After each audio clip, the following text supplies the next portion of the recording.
Mukunda jewellery Hanamkonda ప్రారంభోత్సవ offer flat 20% VA December 14 నుండి 22 వరకు. హాయ్ హలో నమస్తే, welcome back to iDream media. ఈరోజు మనతో ఉన్నారు సర్టిఫైడ్ ఫైనాన్షియల్ ప్లానర్ అయిన రామచంద్రమూర్తి గారు. అలాగే స్టాక్ మార్కెట్ అనలిస్ట్కి సంబంధించి ముఖ్యంగా ఈరోజు అప్డేట్ ఏంటో తెలుసుకుందాం. Hi sir. హాయ్ అండి. Sir, right now market situation ఒకసారి చెప్తాను. అండ్ ముఖ్యంగా సెన్సెక్స్ వచ్చేసి -1176 పాయింట్స్తో 78,041 దగ్గర ఉంది. అవునండి. నిఫ్టీ వచ్చేసి -364 పాయింట్స్తో 23,587 దగ్గర అయితే ఉంది. చాలా రీజన్స్ అయితే ఇంపాక్ట్ చేస్తున్నాయని చెప్పేసి మాట్లాడుకుంటున్నారు బయట. వాట్ ఈస్ హ్యాపెనింగ్, ఇది ఇలాగే కంటిన్యూ అయ్యే ఛాన్స్ ఉందంటారా? అవునండి. ఇప్పుడు మీరు ఇవాళ రేట్ చెప్పారు కానీ యాక్చువల్గా అసలు పాలు స్టార్ట్ అయింది 16-12 నుంచి. ఆ రోజు వచ్చి 24,770 దాకా వెళ్ళింది నిఫ్టీ. సో అక్కడి నుంచి ఇప్పుడు దాదాపు 1,200 పాయింట్స్ డౌన్ అయింది. సో యాక్చువల్గా లాస్ట్ టైము అక్టోబర్ 21 నాడు 23,390 దగ్గర లోయెస్ట్ లో వచ్చి అక్కడి నుంచి యాక్చువల్గా రికవరీ స్టార్ట్ అయింది. సో అప్పుడు హై వచ్చి మళ్ళీ 5/12/2024 నాడు ఇది 24,830 దాకా వెళ్ళింది సార్. సో అక్కడ మేము మార్కెట్ ర్యాలీ స్టార్ట్ అయింది, ఓకే కన్సల్టేషన్ అయింది. అంతకుముందు మనకి ఆల్ టైమ్ హైస్ నుంచి ఫాల్ అయింది కదా, గత 3 నెలల నుంచి కూడా ఫాల్ అయింది. సో 3 నెలల నుంచి ఫాల్ అయింది ఒక ఎత్తు, ఈ వారం రోజుల్లో ఫాల్ అయింది ఒక ఎత్తులాగా ఉంది. ఎందుకంటే ఇప్పుడు నెక్స్ట్ లెవెల్ ఇది లాస్ట్ టైంలో కనుక 23,330 కనుక కట్టిందంటే ఇంకా హెవీ, ఇక అది కరెక్షన్ మోడా లేకపోతే క్రాష్ అనేది అర్థం కాకుండా ఉంది. సో ప్రజెంట్ అయితే నిఫ్టీ అయితే 23,587 సపోర్ట్ ఆగింది ఉంది.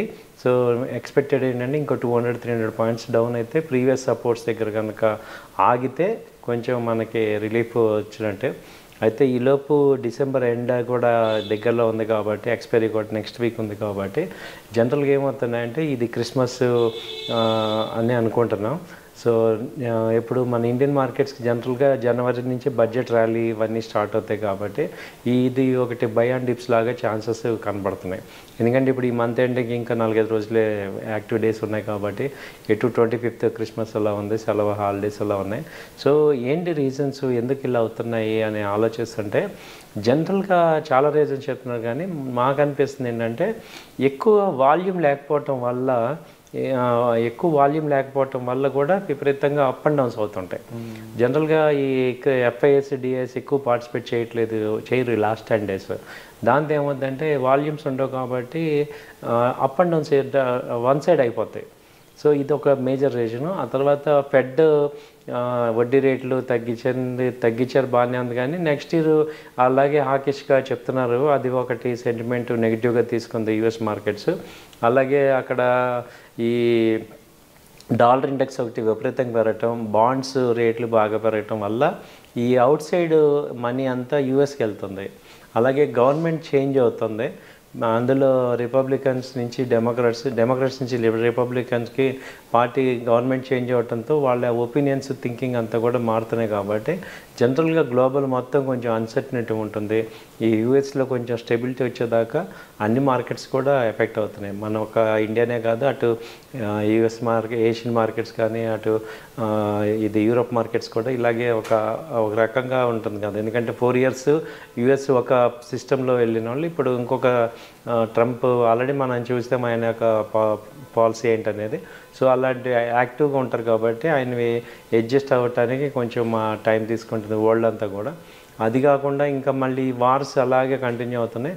బట్ రష్యన్ మొన్న న్యూస్ ఇచ్చారు, ట్రంప్తో మేము అయ్యేటట్టు ఉంది, క్లోజ్ చేస్తామనేది. ఇవన్నీ కూడా నెక్స్ట్ ఇప్పుడు బైడెన్ గారు వెళ్ళేటప్పుడు కూడా కొన్ని కఠినమైన నిర్ణయాలు, అన్ఎక్స్పెక్టెడ్ డెసిషన్స్ తీసుకుంటున్నారు, అవన్నీ కూడా ఎఫెక్ట్ అవుతున్నాయి. సో ఈ ఆల్రెడీ ఈ 2 వార్స్ రెగ్యులర్గా మనకి అటు వెస్ట్ ఏషియన్, ఇటు ఈస్ట్ 2 వార్స్ ఎఫెక్ట్ అవుతున్నాయి కాబట్టి ఇవన్నీ మనకి ఇండియాలో ఎఫెక్ట్ అవుతున్నాయి సార్. అండ్ సార్, అలాగే హై వాల్యుయేషన్స్ కానీ FIS కూడా రెజ్యూమ్ చేశారు సెల్లింగ్, అండ్ ఇలాంటి ఎన్నో రీజన్స్ ఉన్నాయి. మీరు చెప్పండి సార్. అండ్ మీరు అంటూ ఉంటారు కదా ఒక్కొక్కసారి విరాట్ మార్కెట్లో ఈవెంట్స్ ఉన్నాయనే ఇలా జరుగుతుందని కాదు, ఒక్కొక్కసారి అన్ప్రెడిక్టబుల్ గానే ఉంటుంది సిచ్యువేషన్ అనేది, దానికి రీజన్స్ కూడా ఉండవు అని అంటూ ఉంటారు కదా. సో ఎలా అంటే మీరు చేసే రీసెర్చ్ అనాలిసిస్ ఎక్కువ మంది చేయలేరు, మీకు ఎలా అనిపిస్తుంటుంది ఇవి ముందు ప్రిడిక్ట్ చేస్తున్నప్పుడు, మీకు ఎలా ఫీలింగ్ ఉంటుంది? అంటే ఒకటి సార్, ఇది షార్ట్ టర్మ్ పాయింట్ ఆఫ్ వ్యూలో మనం ఎఫెక్ట్ ట్రేడర్స్కి ట్రేడర్స్ కూడా డైరెక్షన్ తెలిస్తే ఎఫెక్ట్ ఉండదు, ఇన్వెస్టర్స్కి ఎటు ఎఫెక్ట్ ఉండదు. ఎందుకంటే లాంగ్ టర్మ్ పాయింట్ ఆఫ్ వ్యూలో చూసుకుంటే ఇట్ ఈస్ నెగ్లిజిబుల్. సో బాగా ఎఫెక్ట్ అయ్యేది ఎవరంటే అటు ట్రేడర్స్ కాకుండా ఇటు ఇన్వెస్టర్స్ కాకుండా మీడియంగా ఉంటారు చూడండి, వాళ్ళు ఎఫెక్ట్ అవుతారు. తర్వాత ఆప్షన్స్ చేసేవాళ్ళు, ఫ్యూచర్స్ చేసేవాళ్ళు, ఇండెక్స్ డైలీ ఆప్షన్ చేసే వాళ్ళు ఎఫెక్ట్ అవుతారు. సో వాళ్ళందరికీ మేము రెగ్యులర్ చెప్పేది ఆ నాలెడ్జ్ పెంచుకోవటం వల్లే మనం ఇందులో మార్కెట్లో సస్టైన్ అవుతాం. సో వాళ్ళని ఏంటంటే ఇది ఒక పెద్ద సముద్రం, ఇది ఏం లేకుండానే తుఫాన్లు ఇవన్నీ వస్తూ ఉంటాయి. కాబట్టి స్టాక్ మార్కెట్ అనేది అన్సర్టనిటీ దీన్ని మనం యాక్సెప్ట్ చేసి దీన్ని ఎలా డీల్ చేయాలనేది మనం నేర్చుకోవాలి. ఇప్పుడు ఇవాళ ట్రంప్ ఎఫెక్ట్ అవ్వచ్చు, రేపు ఇంకోటి అవ్వచ్చు, ఎల్లుండి ఇంకోటి అవ్వచ్చు, ఏదో ఒకటి జరుగుతూనే ఉంటాయి. ఎవ్రీ మంత్ మినిమం 3 days ఇలాంటి రోజులు ఉంటాయి సార్. అలాగే 1 year చూసుకుంటే మేము చూసిన 1 yearలో కనీసం ఒక 20 రోజులు ఇలాంటి బ్లాక్ డేస్ ఉంటాయి. బట్ ఓవరాల్గా చూస్తే ఏమైంది, మనం ఇప్పుడు లాస్ట్ 3 years నుంచి చూసుకుంటే 3 years బ్యాక్ ఉన్న సెన్సెక్స్గా ఇవాళ సెన్సెక్స్ ఎప్పుడు హై అవుతూనే ఉంటుంది. సో ఈ ఎక్కువ ఎఫెక్ట్ అయితే ఈ షార్ట్ టర్మ్గా ట్రేడ్ చేసే వాళ్ళందరికీ ఎక్కువ ఎఫెక్ట్ అవుతుంటాయి ఈ చేంజెస్. అండ్ సార్ ఎక్కువ మందికి ట్రేడింగ్ ముఖ్యంగా F&Oలు అవన్నీ కూడా ఇలాంటి టైంలో రిస్క్ అనే చెప్పొచ్చు. బట్ ప్రతి ఒక్కరికి ఒక రైట్ ఫైనాన్షియల్ ప్లానింగ్ అనేది చాలా ఇంపార్టెంట్. ఆ ఇన్వెస్ట్మెంట్స్ పరంగా అది ఇంకా ఇంపార్టెంట్. ఎక్కువ మన దాంట్లో ఏంటంటే ముందు ఖర్చులు, తర్వాత సేవింగ్స్, ఆ తర్వాత మిగిలిన ఇన్వెస్ట్మెంట్స్ అని చూస్తారు. ఆ ప్యాటర్న్ అనేది మారాల్సి ఉంటుంది. అండ్ ముఖ్యంగా మార్కెట్స్ ఇలా ఉన్న టైంలో యాజ్ ఎ ఫైనాన్షియల్ ప్లానర్గా and as a senior research అనలిస్ట్గా మీ హెల్ప్ అనేది ఏ విధంగా ఉంటుంది? మిమ్మల్ని రీచ్ అవుట్ అవ్వడం ద్వారా వాట్ ఆర్ ద డిఫరెన్సెస్? ఎలా ఉంటాయంటే అండి, ఇప్పుడు మేము చెప్పేది ఏంటంటే, ఇప్పుడు ఇలాంటి ప్యానిక్ డేస్లో అందరం ఆల్రెడీ మీరు ఎవరైనా స్టాక్స్ కొనుక్కుని ఉన్నవాళ్ళు, ఈక్విటీ కొనుక్కున్న వాళ్ళు ఈ టైంలో ఏమవుతారంటే ఉన్న అన్నీ కూడా అమ్మేసుకుంటారు. సో అలా ఎప్పుడు చేయొద్దు. ఆల్రెడీ ఉన్న స్టాక్స్ని ఉంచుకోండి. అది క్వాలిటీ స్టాక్స్ అనేది మీకు అర్థమైనప్పుడు ఉంచుకోండి. అలా కాకుండా ఇప్పుడు నేను అన్క్వాలిటీ స్టాక్స్ కనుక తీసుకుని ఉంటే ఇప్పుడు ఇలాంటి వాటిల్లో ఏమవుతుందంటే అక్కడ వాటి నుంచి ఎగ్జిట్ అయ్యి మంచి క్వాలిటీ స్టాక్స్లోకి ఎంటర్ అవ్వచ్చు. సో కొన్ని మంచి కంపెనీస్ అవి తక్కువ రేట్లో ఉన్నప్పుడు ఈ కంపెనీస్ ఫాస్ట్గా మూవ్ అవుతాయి కాబట్టి అలా షిఫ్ట్ అవ్వాలి, పోర్ట్ఫోలియోని షిఫ్ట్ చేసుకోవటం. ఇలాంటివి మీరు చేసుకునేటప్పుడు మా హెల్ప్ తీసుకోవచ్చు. అంటే ఇప్పుడు డెడ్ స్టాక్స్ ఉంటాయి కొన్ని, ఆ డెడ్ స్టాక్స్ నుంచి ఇటు షిఫ్ట్ అవడానికి మనకి మంచి వానికి వస్తాయి. అలాగే ఫ్రెష్గా ఉండే వాళ్ళకి మంచి కంపెనీస్ ఏమున్నాయి సార్ ఈ పాల్లో అనేది మనం రికమెండేషన్ చేయడానికి అడ్వాంటేజ్ ఉంటుంది.